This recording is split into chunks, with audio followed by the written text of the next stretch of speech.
Lucifer is he was cast into a realm where he had power but no authority. Power without authority is not only illegal, it's destructive, and it's very damaging. Humans were not the first creatures in the cosmos. We were the first rulers of Earth, but we were not the first creatures in the cosmos. So if you are a business owner, you will eventually get to the place where your spiritual understanding will become more important than your business understanding. Everything we say is descriptive and prophetic. If you do not want it to be prophetic, do not say it.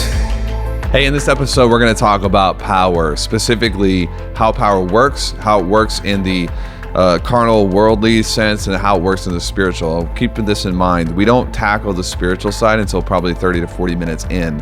I think that the first 30 minutes is foundational, but if you just want the spiritual side, you can skip to that. And before you watch this, I just want to tell you what I believe and know to be true about you is that God's made you a certain way. You have everything you need to exercise rule and power and authority on earth, whether that's in business, marriage, relationships, money, it doesn't matter.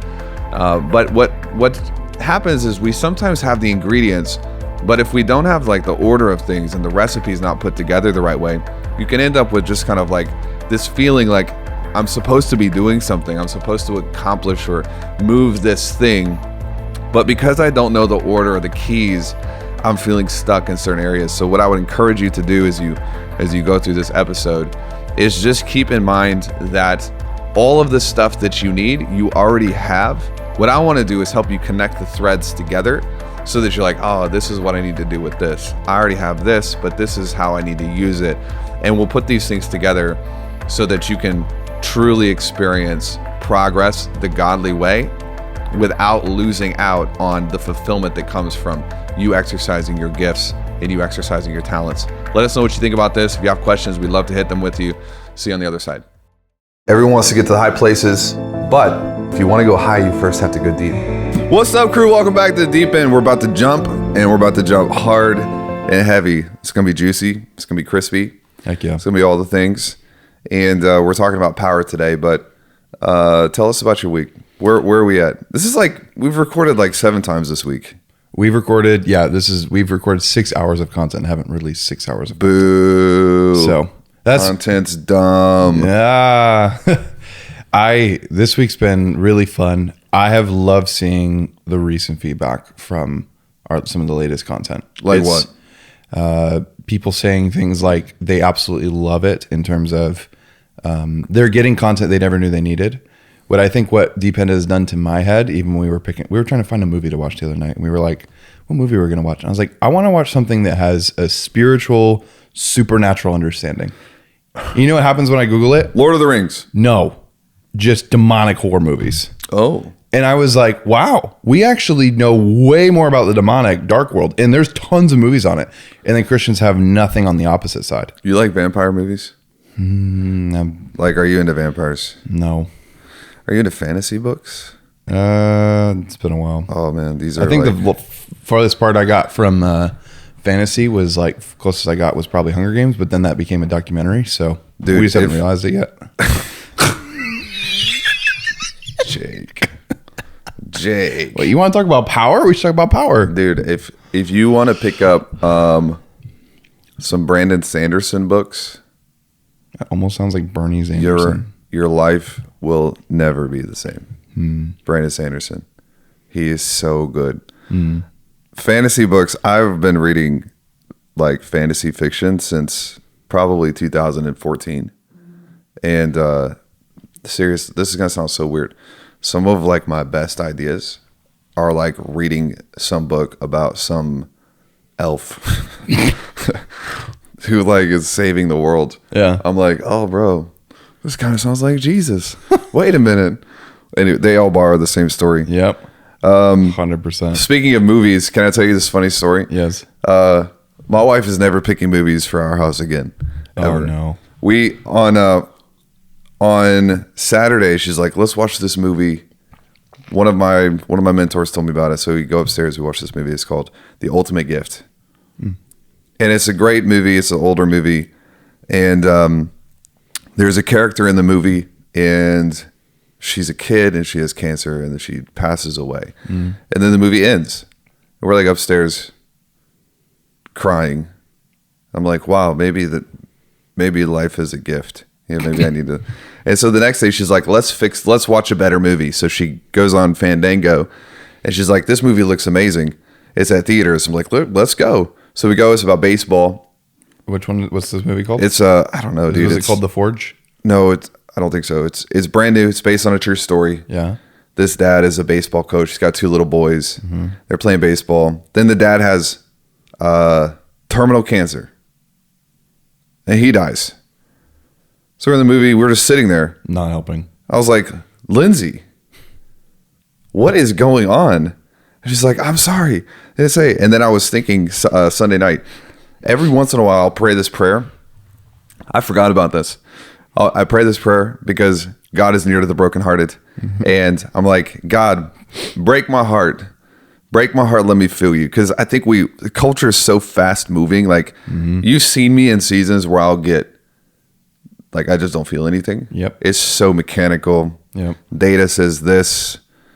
Almost nothing matters. Like almost to the level of like almost like autistic level. Like I have no perception of what anyone feels about it. So I've been praying this prayer because it helps me get closer to like the emotional side of life and feeling, and that feelings are important because feelings sit in that second heaven. It's highly contested zone. It's how the spirit world impacts your thinking.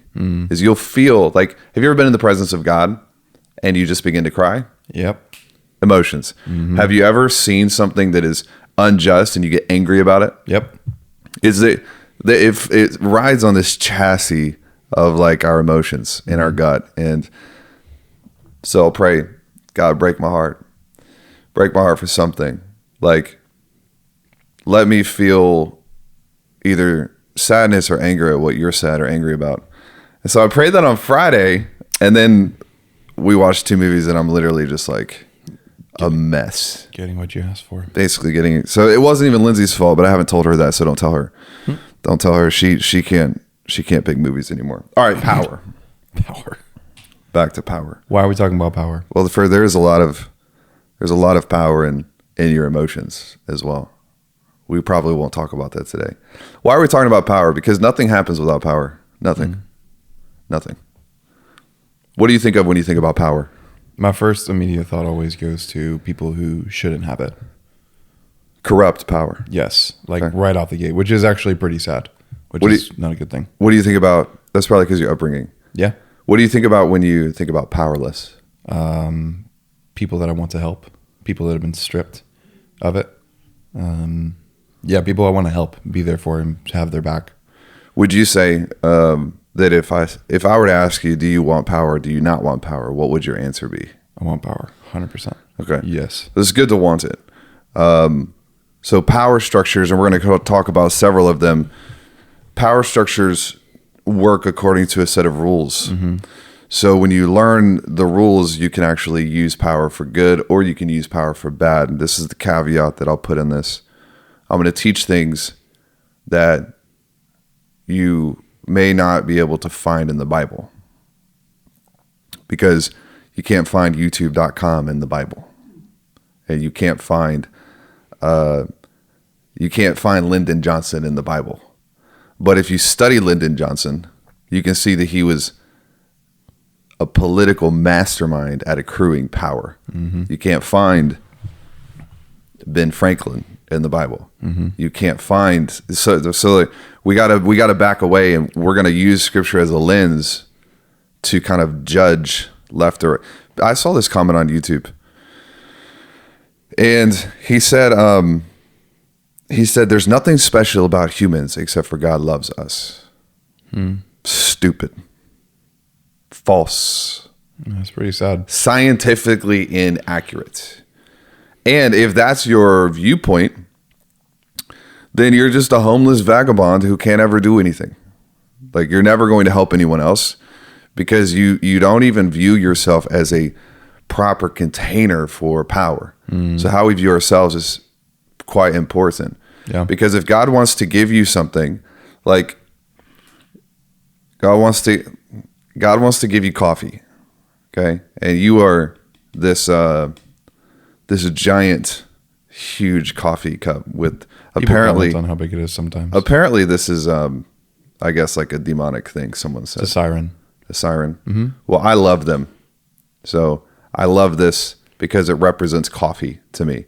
Somebody even said they were watching the video with Cochini, and they're like, I hate how see the Last Lions book up there? Uh-huh. It looks like an upside down cross. Man, you're going to find stuff everywhere because you're looking for it.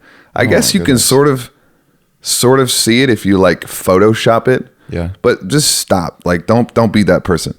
But God wants to give you coffee. And you're this like cup, but you don't see yourself as something able to hold anything. Mm-hmm. So you're just going to have holes leaking out of you. He won't even be able to give it to you.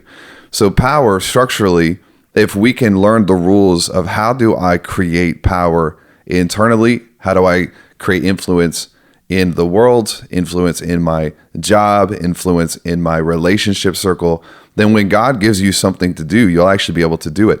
The king of Israel, David, couldn't do anything until he could not do anything until he had the power structures to back up what he was trying to do. Mm. If you go out and you have a mission without power, you're just ineffective. Correct. Yeah. You have to have, but that doesn't mean we should steal power. It means we should learn the rules. And I'm going to teach a little bit on, like some of this is based on history. Some of this is based on like energy, Dr. Hawkins, stuff we've talked about before. But I will say this. It seems to me that there are a lot of people who are starting to watch our stuff, mm-hmm. who are offended that we talk about prosperity, we talk about intellect and chasing secrets and chasing like this, that, instead of chasing Jesus. This is not a dichotomy. The Bible says that the right through knowledge the righteous are saved in Proverbs 11:9. Through knowledge. What does that mean? It means like sometimes God will use you not just he'll help you not be dumb so that you can be saved. Mm-hmm. Because there's no utility in being stupid. There's no utility in that. Correct. If it's funny, if you go into Proverbs 11:9 is where it talks about this. If you go into like what the Strong's actually means, it actually separates it into two different categories. Mm. When he talks about knowledge, perception or skill is one. Wisdom and discernment is the other. Mm. So it's both and together. And so I think that's part of why we have this show, and it's part of why we talk about these things. Most people are suffering in life because they don't know anything.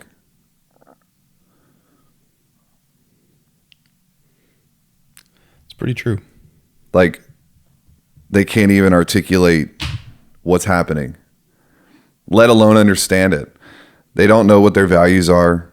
They don't know how the world works. They don't know how government works. They don't know how money works. And they think that there's this like, if you pray enough, there will just be this like magical heaven glitter, and then people will start putting money into your mailbox. Well, sometimes, but most of the time not. Most of the time, God's like, hey, there's this guy, you wrote a book, you should read the book just so you're less dumb. Mm-hmm. And when I say dumb and stupid, I hope that people know I'm not being like, I'm not trying to be offensive.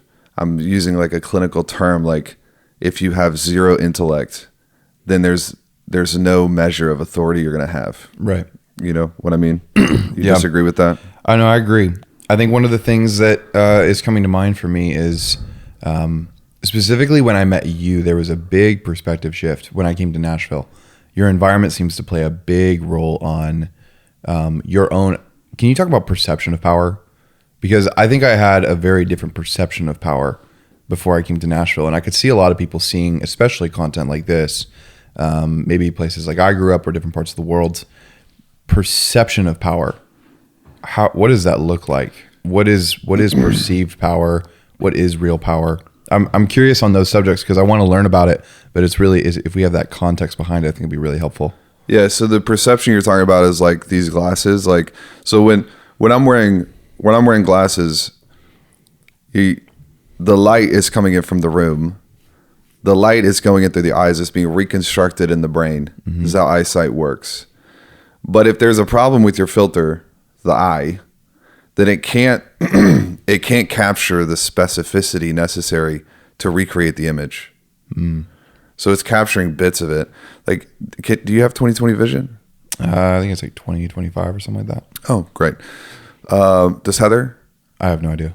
Okay. Well, does she wear glasses? No, I think she's probably good. Okay. So if I take glasses off, and I have contacts, but if I take glasses off, I can see you, but I can't like see your eyes, and I can't see the details, the intricacies, the textures, the specificity. So I'm capturing something, but I'm capturing bits and pieces. I'm looking through a glass that's fogged up, you know. So this is a biological mirror of the mental phenomenon of perception and how you perceive your perspective. So if you have a set of circumstances in front of you and your perspective is off, then you're going to capture sort of little things here and there, but you're not going to capture the picture, so you don't know what to do with it. So what do we do with our eyes? Well, we put something in front of it that basically, as the light's coming in, it corrects it so that our brain captures all the details and can recreate it. All perspective is just a new lens. So like bad perspective, good perspective. It changes the thing you're seeing. So if your perception on power is bad, you know, you can't see anything. Stuff's happening to you. You don't know why. And you can't do anything about it. And it's like, well, why is God doing this to me? God ain't doing anything to you, man. You're just blind. You don't have the knowledge or the perspective or the skill or the discernment. Let's put those on. It's like, oh, God didn't do this to me. I'm dumb. Like I made a bad decision. God didn't do anything.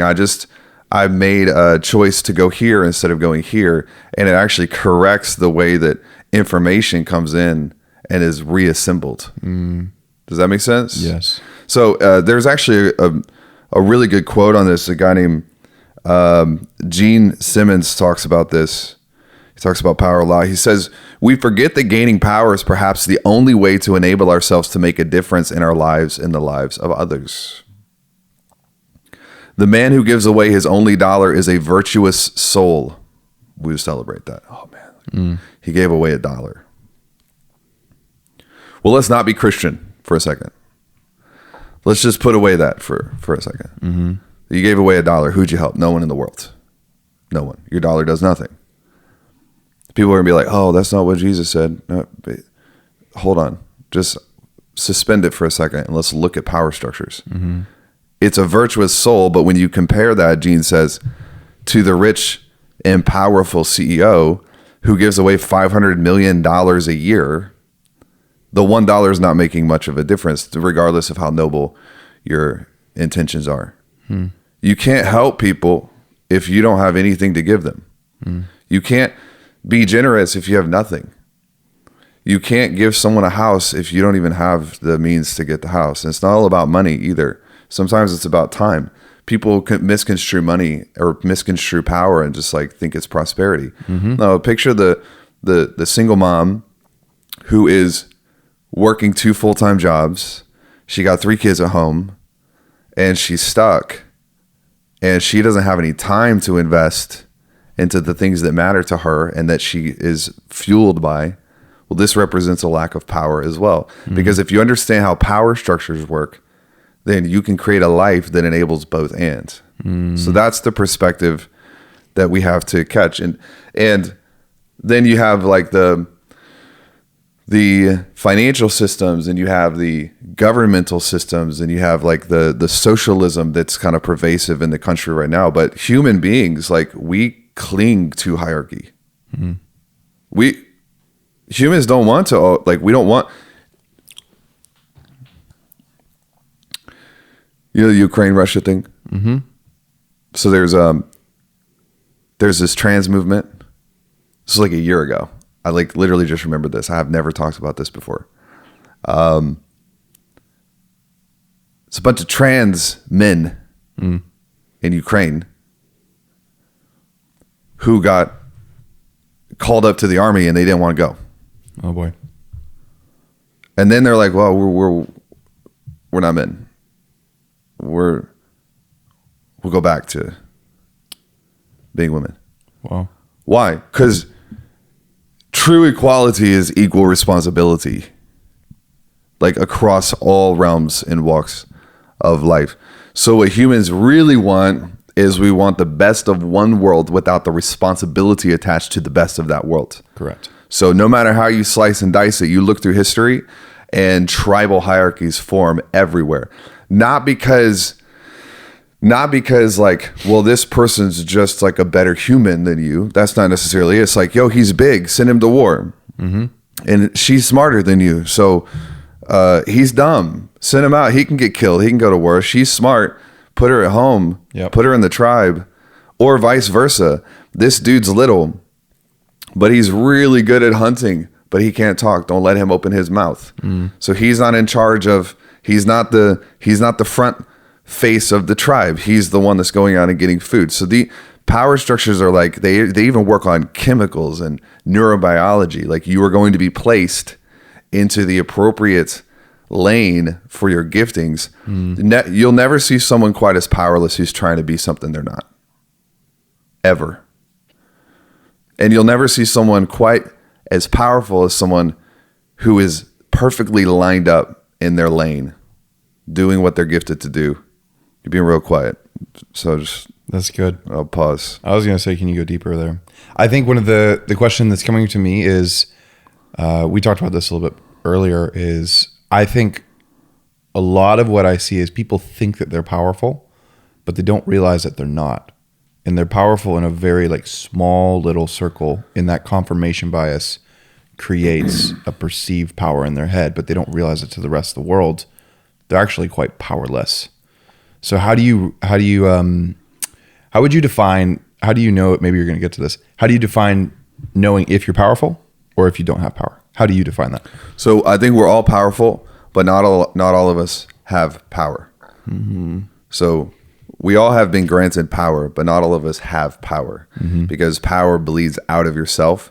Power, when you have power, you're always touching a multitude of individuals. Mm-hmm. So we all are powerful because we can all control ourselves, but we're not all powerful in that we're affecting the lives of people around us. We're going to go deeper on that in a little bit. Real quick, I just need to hit like the teacher side of me needs to cover like the different forms of power, because I've studied this, and then we'll go into my favorite topic, which is the spiritual side of this. And if you consider yourself a spiritual person, but you don't consider yourself a Jesus person, then this will be probably one of the more fascinating talks that you've seen, because what we realize is that if you're a spiritual person, but you're not a Jesus person, then all of the spiritual prowess was given to you by Jesus. And so at some point you sort of like start making connections. And so we'll get to that in the end. So there's these two scientists, John French and Bertram Raven. They, you can Google them and look them up. They created essentially different bases of social power. So when we talk about power, what we're not going to do as much is we're not going to go into like Robert Greene, 48 Laws of Power. You can go read that on your own. Don't even know what that is. Like that's Robert Greene is he wrote this book called 48 Laws of Power. It's actually quite terrifying when you read it, because he's literally giving you like, here's how to get power over other people. But power over it breaks the moral frame of what real power is. It's like, who was it? Eisenhower, President Eisenhower said, leadership is getting other people to do something because they want to. Yes. So that's power always works with someone. Power is, you don't want to be like using power over people, because then it creates that's force. That's not power. So Dr. Hawkins talks about the difference between force as an energy source and power as an energy source. Force works like this. Hey, Jake, I'm going to take all your money in your house and deport you if you don't do this. Well, you're probably going to do it, because that's a pretty bad consequence. Force is, hey, man, if you don't repent, you're going to burn in hell forever. Nice. And you get these altar calls, and people are like, "Oh, I don't want to burn in hell forever." Mm-hmm. They're like, "Okay, what do I pray?" Well, here's what you pray: A, B, C, D, E, F, G, H, I, J, K, L, M, N, O, P, Q, R, S. Like, bro, you got toddlers in your church. You've got a bunch of freaking kids in your church. Grow up. Yeah. That's force. Like, Kate, you don't get to eat if you don't do that's force. Power is working with the individual. Jake, do you want to have a blessed life? 100%. Do you want the work of your hands to be fruitful? Mm-hmm. Do you want to have a relationship with someone who sees the future, knows the future, and knows how to get you to the future? 1,000%. Jesus. Whoa. Wildly different conversation. And by the way, the penalty of your sin, he'll also remove that. Well, that sounds like a win-win. Like, bro, if it's not a win-win, I don't think it's God.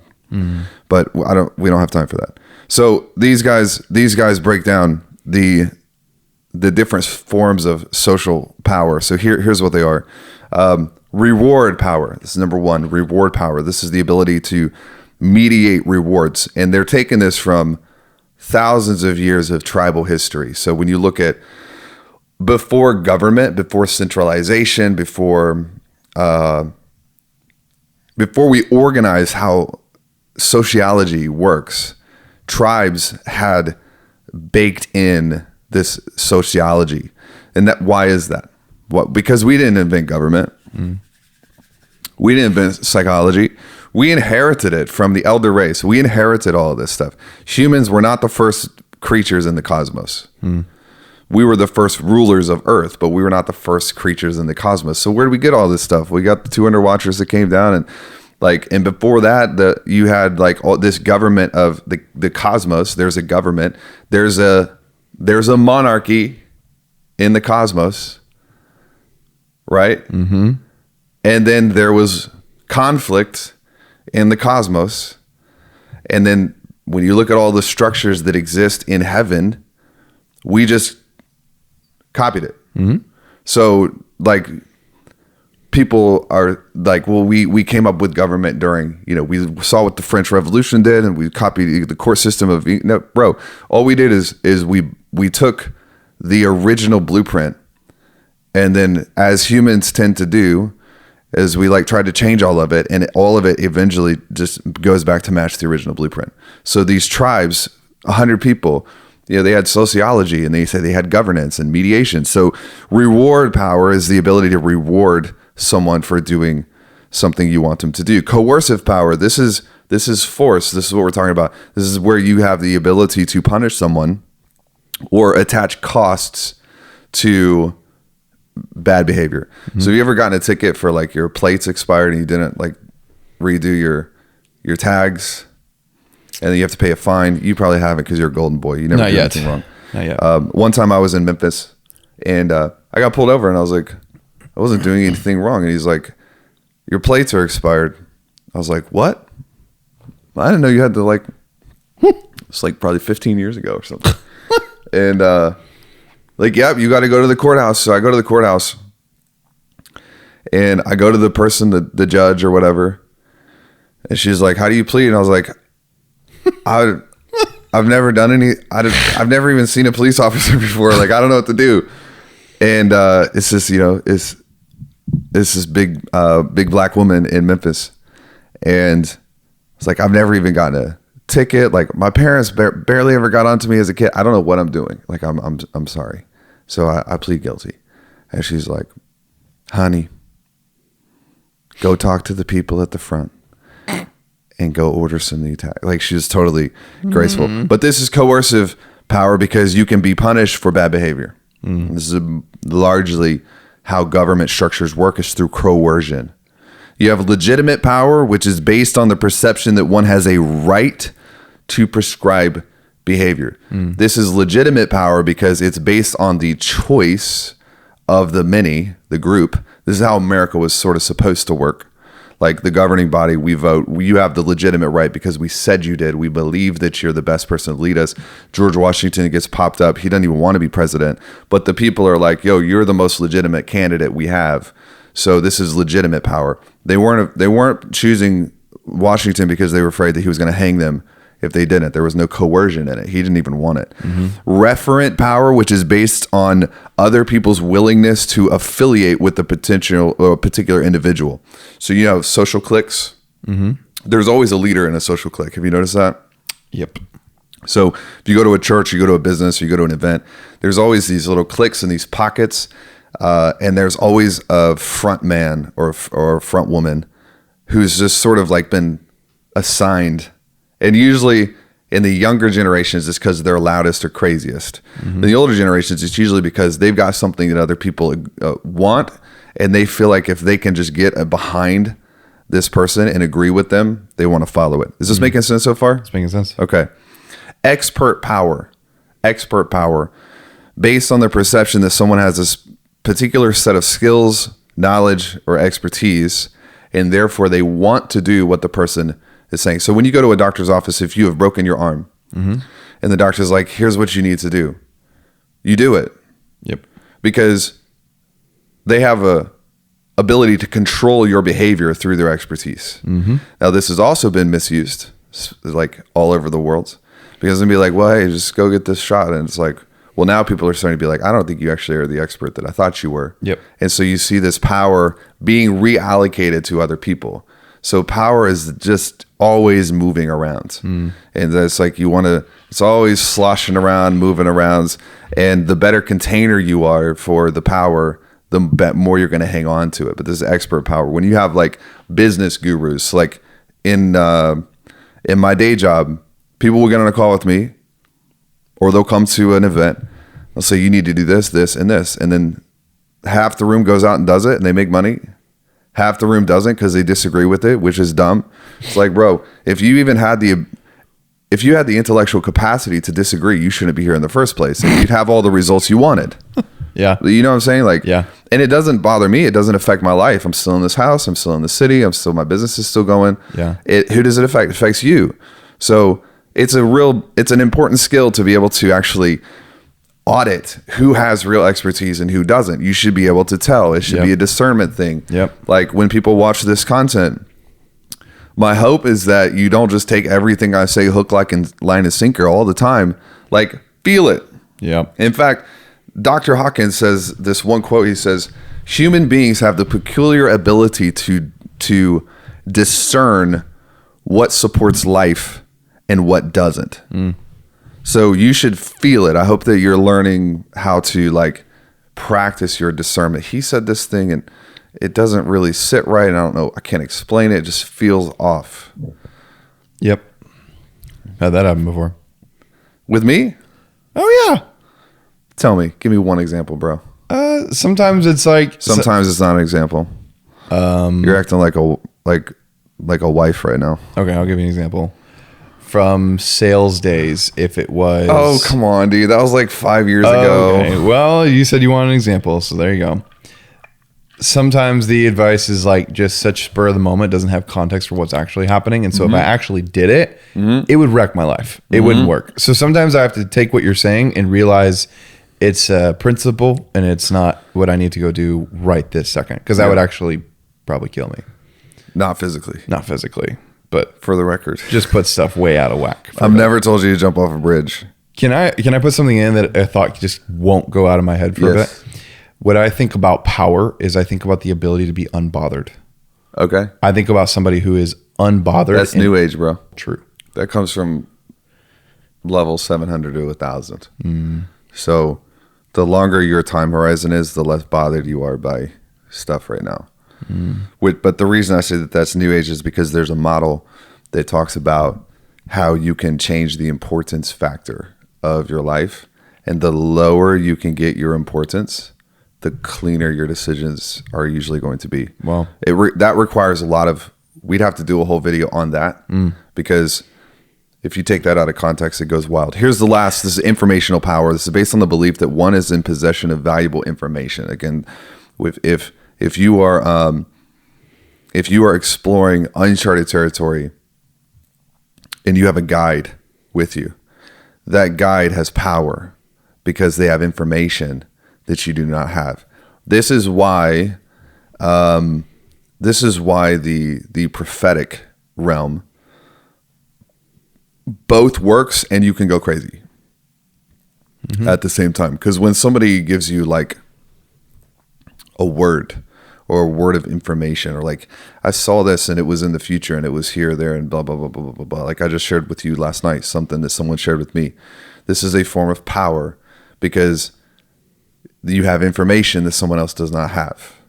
And so it's quite important. So these are like the 6 bases of social power. Now let's pivot if we can, and let's start talking about spirit, because that's where it all comes from, if that's okay. You have any questions about this first part? No, I'm here for the ride. You're here for the bread? For the ride. Oh, bread's cool too. I'm here for the bread. All right. I get weird vibes from people who they have this false humility around thinking that they're kind of at the bottom of the totem pole. And like, you got these demons picking on them, and it's like they ran into a tree and they're like, I think it was demonic. And it's like, I don't think everything in your life is about that. And I don't think that you're at the bottom of the totem pole either. So I want to like unpack part of this, because if we can get a bit of an understanding, or like a lens shift, like if I picture this as like, I want to give you like a new prescription for your lenses, so that you can start actually understanding what happens in the spiritual realm when you go up against something, or you take on a new project, or you're going to build out a, like you should be hitting this point at all times in your life in one area or the other, where you're like, I'm just not going to tolerate this anymore. Like that should be a repeat frequent thing, whether it's money. Like I'm not going to tolerate being at this level anymore. Whether it's relationships, I'm just not going to tolerate this crew anymore. Whether it is your own skill set, I'm just not going to tolerate this level of mediocrity anymore. To do that, though, we have to go back and we have to actually reset backwards, because everything in time, it's like you play the cello, right? Okay, so when you're vibrating that string on a cello, is it vibrating at the top or at the bottom? Bottom. Does it touch the top? It gets up there, yeah. Does it tune at the top or the bottom? Both. Okay. And if you were to mute one side or the other, what would happen? You get no sound. This is the past, the present, and the future. You have this string going through your life. If you vibrate it in the present, it's going to change the past. If you vibrate it in the past, it's going to change the future. So people have this weird, someone was hating on me on YouTube, the video with Cochini, Solomon. They were like, the craziest part of this episode was like how they said time was a man-made construct. Like, what idiots, what losers. If you like look at the smartest person in the world, Albert Einstein, he's writing a letter to his friend, and he was basically like, the past, the present, and the future are all man-made perceptions. Well, I got that from Einstein. So that's why, that's why you just can't take people seriously, because they have no idea what they're talking about most of the time. But time is it's all happening all at once, all at the same time, all over the place, in multiple different realms at once. Okay. Hey, real quick, we'll be right back to the show, but we do all sorts of events. We're doing probably 2 events a month right now. A lot of that is not making its way to YouTube because it's different. It's on business, making money, client retention, marketing, and we just had an event on like parenting and entrepreneurship. It doesn't make sense to post them on this channel, but if you want, every month or so, we're sending out private links to people who are on our text list. So here's how you can get on it. If you want to be notified when something comes out, we have a lot of curriculum that's being built up through this text list. Text this number. It is a US area code, which is the +1 615-845-5977. You don't have to text any words specifically right now. Just text hello or whatever. It will send you back some instructions. You go fill out some information, hit submit, you're on the list. And anytime we release a private video or a private training, you'll get texted in your text app. Thanks. So you have Adam at the very beginning. Well, before that though, you had Lucifer and you had the heaven. Lucifer is cast down from heaven, and we think that was like his punishment, but it really wasn't. That was more of like his that was the coercion. That was just you're not going to be allowed here anymore. The punishment for Lucifer was way, way bigger than that. We're going to talk about that because that's how we understand power. You're smiling now, so I can tell you're getting happy. Genesis 1:26 says this, then God said, let us make man in our image according to our likeness, not physical, but spiritual, personality, and moral likeness. Okay, whoa, a spiritual personality. Too deep, got it. We'll come back to that. And let's let them have complete authority over the fish of the sea, the birds of the air, the cattle, and over the entire earth. He's not literally saying, let's give them authority over fish. He's not saying like, let's literally, there's some cows, let's give them authority over the cows. He's talking about domains. Anything that's in the water, let's give them dominion over that. Anything that's in the air, let's give them dominion over that. Anything that's on the earth, let's give them dominion over that. He's talking about realms on earth. And so Lucifer got a glimpse of this, and he said, no, whoa, wait. God created this space where he was going to give his authority to a being that was different than the being that Lucifer was. And at this point, Lucifer is just an angel. He's the one angel that has the ability to create.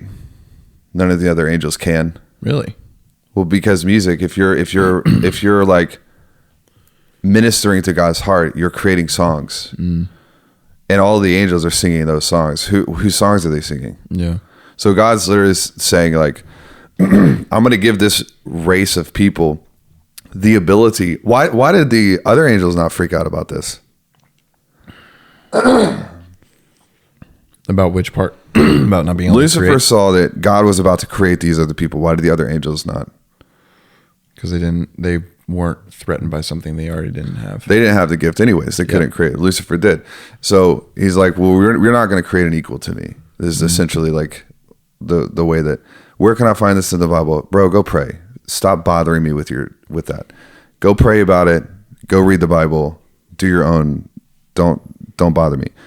The key here is... No, please bother. We want the hate comments. It helps the algorithm. You do want the hate comments? Yes, please. Okay. Don't ignore what Taylor just said. We're good. Bother me. Thank you.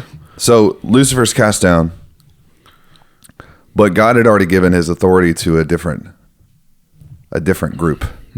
So here's the real consequence of Lucifer is he was cast into a realm where he had power but no authority. So he could not use it. So now we have to delineate between these two things: power, authority, dominion. A couple of people have asked us to talk about dominion. This probably won't be that episode, but we'll touch on it here. Authority, if Kate goes and gets into my Tesla Model S or the truck or whatever, Kate's 5 for the record. She cannot drive, but she thinks she can, which is enough. She gets into that car, she starts driving. Does she have power? Yes. Does she have authority? No, she doesn't. Power without authority is not only illegal, it's destructive. And it's very damaging. So before I really teach you power, I've got to teach you authority. Because if you have power but no authority, not only are you breaking the legal system, but you could hurt a lot of people, including yourself. That you could get yourself really messed up. So authority is the legal right to use something. This is what God's saying. I'm going to give this group of people authority, my authority. They can represent me. They can use all of this stuff. They're the rulers of this domain. Power is different. Power is the ability to warp or force things in your life to match what you want them to be. That's power. If you have authority but you have no power, you're just weak. We've studied, like we can go through and study in history weak leaders. They had the authority. They did not use the authority. And so they end up getting killed off, or Their countries run into the gutter. They never use it. Power without authority, though, is illegal, and it is dangerous. And so Lucifer's in this position where he has more stature than we do. He has more power than we do, but he has no authority to use it. And what you have to realize is like the spiritual realm is quite terrified of Yahweh. Like they're not like, whatever, I'll just do whatever I want. They're properly afraid of what can happen if they disobey. And when you study, like there was a verse that I wrote down for this. Let me find it.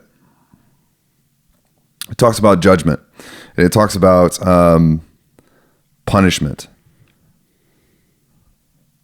I think I've got it in these notes. If I don't, then no worries. We'll come back to that. Is that okay? Sure. I'll find it somewhere. It's somewhere in here. So Lucifer, what he had to do is, before he could use his power, he had to get the authority to do it. So he coerced Adam so that the power, or the authority rather, could be transferred to him so that he could use it without the immediate penalties of using that. This is why if he can get your power stripped from you, if you can get your authority stripped from you, then he can use it without facing consequences of that. Mm-hmm. Now, as soon as you realize that you've granted that authority, all you have to do is revoke it. So it's not like once and forever. Jesus proved that. You know these, when you start out at a job and you're like climbing the corporate ladder. It's like you start as an intern, and then you work into a junior level position, and then you do a really good job for 2 years, and then you get promoted to a manager. You do a really good job, and you just climb the ladder. Yep. Lucifer's climbing the ladder of authority, but with Jesus, or with Adam, he just kind of jumped straight to the top of it. He just kind of skipped it. So for thousands of years, he's just using authority that he sort of like manipulated away from man. Mm-hmm. Jesus shows up, and Lucifer's like, I'm actually going to jump the corporate ladder, because Jesus is not just a man. Jesus is like in heaven. So if I can do to Jesus what I did to Adam, then I'm back into the courts of heaven, because I can now jump from this realm to the next. And Jesus is like, nah. And I see this picture of like Jesus clawing back thousands of years of human history, basically revoking the authority that Adam gave him and placing it back into the proper order. So human beings are very, very, very special. We're not just like, woe is me, I'm nothing if God didn't love me. No, we're the only creatures who have a body, physical, first heaven. We have a soul, is our emotions, our will, our intellect, our ability to think, and we have a spirit. So we are triple threaded through 3 different realms at the same time. Spirits don't have that. Cows don't have that. So check it out. Cows have a body. Cows have a mind. Cows don't have a spirit. They have no authority, obviously. Spirits are just a spirit. They have no body. So in other realms, do whatever you want. But in earth, a spirit that is using power out of the will or submission to man is illegal, because they were not given authority, which is why they are so desperate to get your mouth, to get the bodies. As Michael talks about that all the time, Nephilim and all this stuff. They want the driver's license so that they can get into the car and drive it. But without a body, there is no license. So even just a human being, even without knowing Jesus, has far more power over the spiritual realm than Christians want to admit. Which is why Muslims can touch the things of God, and they can influence the spirit even though they aren't saved. That's why Hindus can actually change the molecular structure of the demonic realm, even though they're not cashing in the salvation or the real place of authority that they could. Even when we are Christians and we are saved, in the New Testament it says For those who know Jesus, God has made a way for you to become the sons of God. You know what sons of God means? Elder race. Sons of God was always used to describe the elder race. These are the Elohim, the watchers, the angelic beings that are way older than us.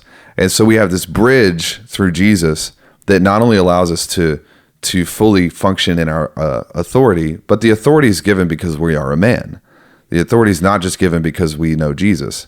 What Jesus is he's this bridge between the younger brother and the older brother, the younger race and the elder race. He's a bridge to actually put us into a co-heir with him. Does this make sense so far? Ton of sense. Okay, so here's what I think is happening. Like the watchers are trying to like figure out how to get a body. They need the license. So they're like through intercourse and a bunch of debauchery and stuff, they're like creating offspring.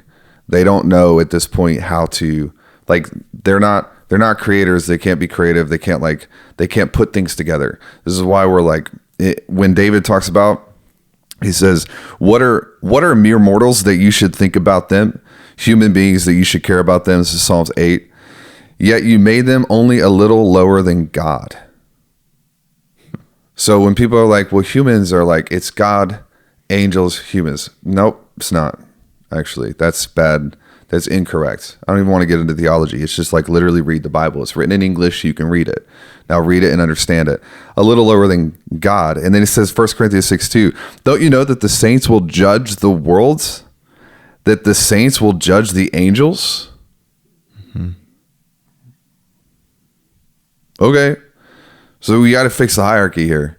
It's like God gave man authority in this realm. In this realm, earth and heaven is the same. So it's heaven on earth.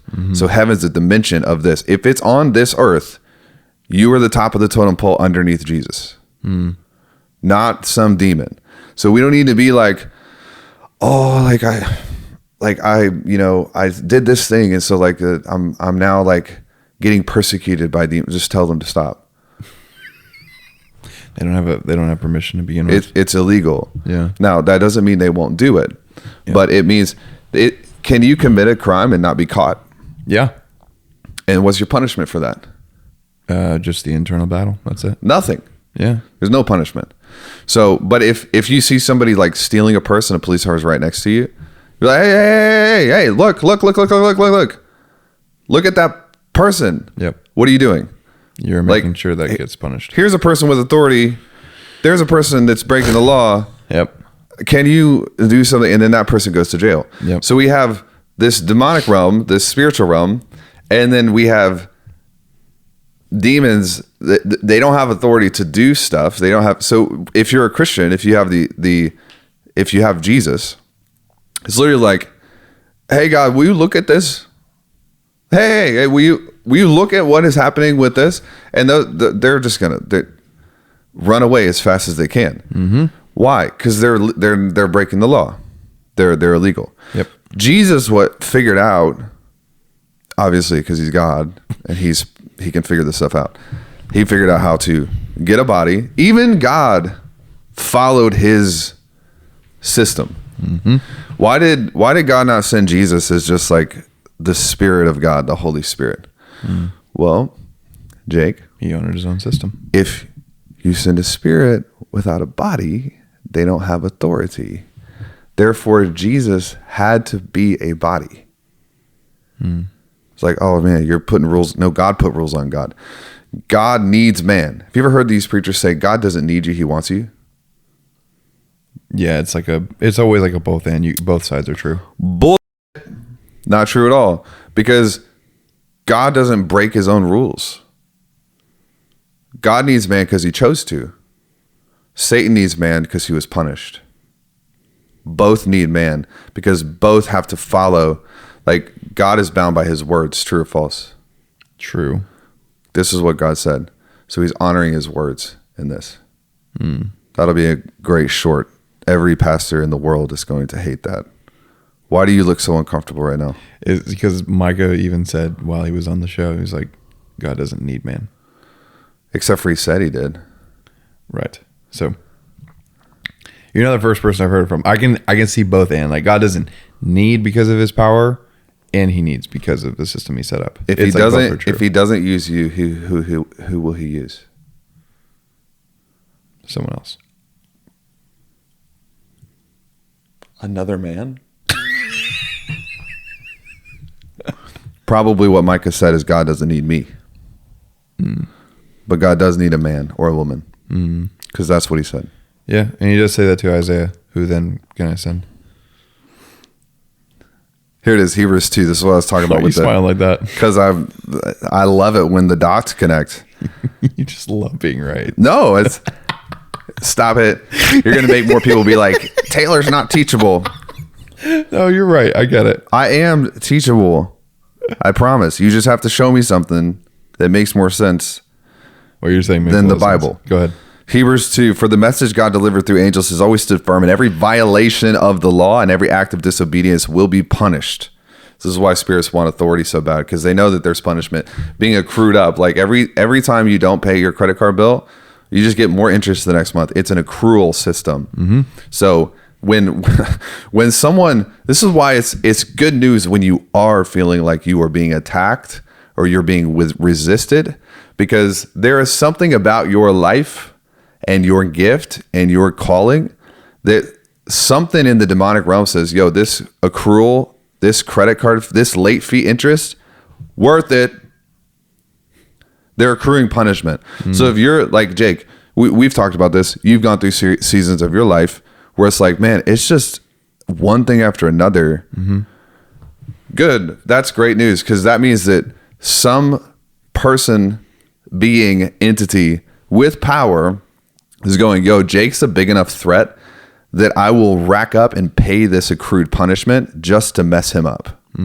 It's not a bad thing. Now, as soon as you like wake up and you like put your glasses on and you change the perspective, and you're just like, hey, God, can you please pay special attention to what's happening in my finances right now? Because I feel like there is demonic involvement.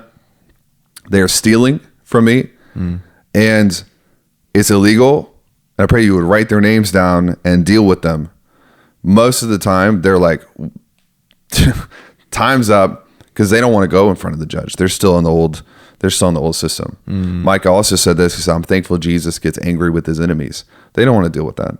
They don't want to deal with the fire in the eyes and all that crazy stuff. Jesus shows up like Thor and just rips your head off. They probably are like, the time with Jake has run out. So they'll upgrade it to something else that has more, a bigger savings account to be able to go after you, and then you just deal with the next one. There's a lot of wisdom in these old cliches, because before we invented the printing press, things transitioned audibly throughout the generations. So they say new levels, new devils. Is it theologically accurate? Sort of, a little bit. Yeah, because you'll get upgraded, because it's like, we can't hang on to this person any longer, and so we need something else. And so it's but it's not a fight. Like, it's not like, oh my gosh, I just have to like not bleed out to death. No, you just need to go be like, God, pay attention to this, because they're operating outside of the boundaries that you've put in place. Does this make sense? Yep. Psalm 135 says, I know the greatness of the Lord. Lord is greater than any other God. He's talking about Elohim here. The idols of the nations are merely things. They have mouths but cannot speak. They have eyes but cannot see. They have ears but cannot hear. They have nostrils but cannot breathe. He's talking about like, they have all of the same stuff that we do, but they're not allowed to use them. You ever caught that before? No. They can't use them. So mark my words on this. Like, if you are a business owner, you will eventually get to the place where your spiritual understanding will become more important than your business understanding. Yeah. Because if any of you have felt like you're always like right on the precipice of something great happening, but you just can never connect the dots. If any of you feel like you're experiencing generational consequences, and my great-grandfather was broke, and my grandfather was broke, and my dad almost made it, but then he went broke, and I'm broke. Okay, well, you have a lineup of illegal activity And until you understand how to use your power and authority in the spiritual realm, it does not matter how smart you are in business. At some point, you have to get to that place in your authority where you hit that enough is enough. I'm not doing this any longer. I'm done playing games with this. And you have to pivot and stop trying to solve a spiritual generational curse with a new business strategy. Because a new business strategy might get you right up to the line, 95%, but that spiritual gap at the end is what's going to keep you frustrated. Is this making sense? Yes. Deep stuff. Too deep? Nope. You're good, sir. We can keep going. Okay, how long have we been going? We're at like an hour and 6. But All right, let's just jump into the very end cool. because then we can wrap up. Let's go. 7 keys for creating power. And think about this as like 7 keys to make sure that your container can handle power. And if you got, again, the container analogy, people are going to think I'm crazy for it, but we've literally been given everything we need to exercise dominion. And these 7 keys are going to help you. Number 1, relationships. Relationships. When I talk about relationships, I mean twofold, 2 sides of the coin.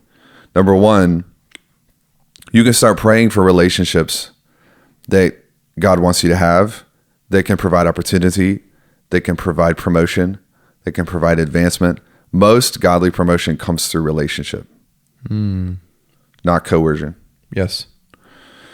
The flip side of that coin is if you're anything like me, you've spent so many years of your life, not now, but earlier for me, and you just cannot break through to the next level because you are keeping relationships that God's literally trying to kill off so that you can get to the next thing. Not everyone in your life is supposed to be at the next season. And if you're unwilling to let go of those relationships, then you're going to constantly have like 1 foot up here and 1 foot back here, and you're going to get split up in the middle. So great relationships. And we could do a whole episode on that. Number 2, keys to power, words. Words. One of my favorite tools that God has given humans is the ability to speak. And we take it for granted because we just think it's just communication, but it's not. Like dogs can't speak. They can't put out curses. They can't bless you, you know?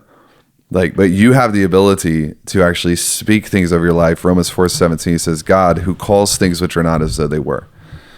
Calls things that are not as though they were. There was no earth, he spoke it. There was no water, he spoke it. There was no thing, he spoke the thing.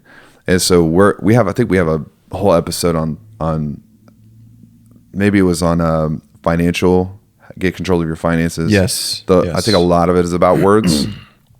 And there's even, I think, phrases or confessions at the end that you can speak over your life every single day, because as you speak something, it's not just a fairy tale thing. Like you're speaking, like when I say, Jake, you are brilliant, that is simultaneously descriptive and prophetic at the same time. It's descriptive in that it is describing something that I see in Jake, but it is prophetic in that it is creating the thing that I am saying. Correct. Jake, God is going to bless you financially. That is both descriptive and it is prophetic. Everything we say is descriptive and prophetic. Everything we say is descriptive and prophetic. If you do not want it to be prophetic, do not say it. Period. So when I'm going to give an example. Please. Right? My life is just really hard right now. Great. Your life's going to be hard tomorrow too. And the next year, how do you know that? Because you just prophesied over yourself. That is descriptive and prophetic. People are like, well, what, am I just not allowed to say anything? No, only say things that you're cool being prophetic. And so how do we say that a different way? I've had some challenges recently, but things are moving forward. And I'm struggling a little bit in the middle. Okay, well, that's okay. I'm comfortable with that because the prophetic piece of it, the piece that has power, is not going to create a negative situation in your life. Does that make sense? Makes a lot of sense. Number 3, alignment. Alignment. You cannot have power if you are if you're like a teacher Oh boy. who can't sing trying to be a worship leader. You can't have power if you're like an orator of heaven writing songs and you're trying to do exorcisms. And like find what God has gifted you in and align with that thing. And I'll give a quick quote by David Hawkins. This is one of the primary causes of depression in men and women, the disillusionment of emptiness that comes from failing to align one's life with the principles from which power emanates. Alignment is a massive secret. And a lot of times I think people are just feeling like they're just strung out and they have no control and no authority because the things that they're really passionate about, they're not doing. And the things that they don't care about, they're trying to do that. Figuring out this gap in the middle. Does that make sense? Mm-hmm. Yeah, it comes. I love the example of if you're going to tell somebody to invest in themselves, you also should be doing the same for yourselves. Yeah. So that's Conviction. the side. We're really tackling things linearly right now. So like past to future. Yeah. But if you flip this up, then you have the like quantum entanglement and the energy stuff, and that is like top to bottom. So that's the law of the mirror. Whereas like if you're trying to do something, you're trying to achieve something, and you're not acting in a behavior that can support and attract and retain those things, then mercy would be never giving it to you in the first place, because you're just going to get it and lose it. Yep. Right. Number 4, vision. You should ask God for a clear vision. You should spend time thinking about not everything in your life should be like, well, let me just sit down and like ask God to spell it out for me. If you really think about it, God's given you this beautiful piece of machinery that is the connective tissue between the spirit world and the physical world. It's called your brain. Learn how to use it. Like learn how to actually sit down, grab a notebook, and start writing out your own vision. You can pray right before you say, like, God, I pray that the things that you want would show up in the things that I want. Pray that you would match my desires to your desires. And then just write. We overcomplicate it. And we're just like, I need God to like write on the wall for me. No, you don't need to do that, because all you need to do is ask him to write through you. Michael has shared some stuff that I don't know what it's called when people just like write words from heaven. There's like apparently letters from Jesus or something. I don't know anything about that. There's also a teleological effect on goals. What's teleological? Teleological means it actually changes your personal reality based on a targeted future reality. So if you set a goal to make $1 million, your current personality will begin to change just because you're setting a target, and your subconscious kind of exists exclusively to match you with the things that you're feeding it all of the time. So teleological means that actually the future is like a point that has already kind of been written out here, and then when you isolate it and set it, it actually kind of tweaks and pulls you towards that. So if you set a goal to do something, if you have clear vision on how to do it, just getting a clear vision and writing it down will actually begin to reconfigure the chemical makeup of your brain, reconfigure your attitude, reconfigure your personality to be a fit for that thing. So it kind of tweaks you so that when you get there, it fits in like a puzzle on a board. Gotcha. So vision is a key. Number 5, obedience. Obedience. People don't like this one, but every time you are obedient to what God tells you to do, you gain a measure of power. In fact, I would actually say that this one could be number 1, because this one of all of the other ones has an equal negative consequence for the opposite. So if you have a great vision, you get power. If you don't have any vision, you don't have power, but power is not working against you. So it's sort of like a net zero. obedience is different in that if you are obedient, you kind of go up to the right end of the graph. If you're obedient, the spiritual world turns and begins to work against you. Think about Jonah. Jonah's told, hey, go visit these Ninevites, go talk to them. And he's like, yeah, nah, not doing it. I don't like them. I hate them. I'm going to run. He gets on a boat. The whole spirit world turns against him. And so these sailors that are with them, bro, they had nothing to do with Jonah. Nothing. And all of a sudden, like crazy storms and crazy stuff. And at some point they realize this dude is cursed. So we are going to get rid of this person so that we don't have to deal with it. Mm-hmm. So when you are disobedient, you actually create a vacuum where it doesn't just reset to 0, it resets to a negative 100. So disobedience is a really big deal. It's a big deal, not just to God, but it's a big deal for us because we will lose our power and we will be pushed against by an opposite power. Does that make sense? Mm-hmm. Number 6, prayer. Not much to say here. Like, it's shocking to me how much people don't pray. Like, I don't get it. I mean, I do get it because I was this person too, but if you can just pray for things and they'll happen. Mm-hmm. So why wouldn't you do that? Yep. And then number 7, ready for this one? Before I give it to you, are you okay? Good. Real right. good. Are you feeling okay about today? Yeah, it's really good. Anything you don't like? Not so far. You don't like that God needs man, do you? I haven't even thought about it. I thought it was good. Okay. Good point. All right. Number 7 is forgiveness. Oh, yeah. People should go watch the Grow Up and Forgive Them episode. Yeah. But forgiveness is like the sneaky, it's the sneaky little cryptic thing that pops up, and it doesn't actually strip you of power. It waters it down. So like unforgiveness kind of muddies up power. There's actually a lot of, there's quite a bit of energetic power and anger, but it's dirty. Yes. And what I mean by dirty is I mean that the accuracy of what you're trying to do will begin to unravel. Yep. So if you've got if you ever played darts, throw it in, right in the middle. It's flawless. Yep. It's got an arc to it. It's finesse. Picture like a 12-year-old grabbing it, rearing back, throwing it as hard as they can. It's like a baseball, and it just like hits someone else in the side of the head. Yep. A lot of power. No accuracy.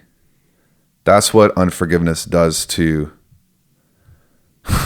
That's the best description of anger I've ever heard in my life.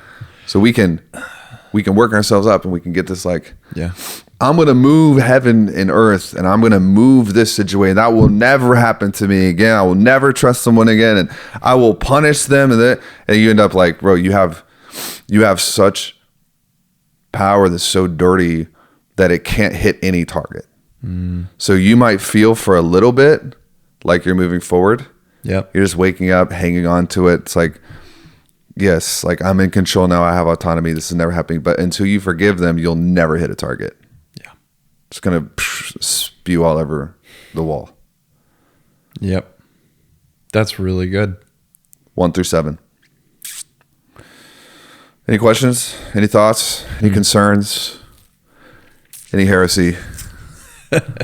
No heresy. This is, I love it. I love seeing what you're doing with codification. These are things that I'm already doing, but I love the codification of it and the reminder of it. Having it codified is really helpful. So I'll just say thank you. Thank you for taking the time to actually put this together and put this information out there. I think this is really helpful stuff. Thank you. Thank you. I'm thanking you on behalf of the audience too, because I think other people would say the same thing. Yeah, we have really some stuff. We have some, I think, episodes queued up we need to do on Dominion. I think we need to talk about, probably we'll circle back and talk about, I think we should talk about like the government of heaven. That'll be interesting to me. Because leadership on earth comes from leadership models that you see through scripture and then history. And then, if people have comments, we've had a lot of comments. I don't think we've you haven't read everything, but if people have things they want to talk about, let us know and we'll do it. And I think my hope from this is that if you could realize how when you get this list and when you get the container fixed and you get your head screwed on like how God placed you and what God thinks about you, you know what should happen is you just don't have anything to really be worried about anymore. Like even there's my favorite verse probably in the Bible is when David says, you go into my past and you protect me from the mistakes of my youth. God will go back. Like God will use your mistakes to actually promote you. You don't have to, you're going to mess more stuff up by trying not to mess it up than you ever will any other way. Yep. So we have to be able to just kind of be like, yo, God's got it. If he wants me to say this, he'll fix it afterwards. If he wants me to do this, he'll fix it afterwards. But that doesn't remove the responsibility we have to become intelligent and to learn the knowledge that God has for us. It's a both hands. So true. All right. Love you guys. See you next week. Adios.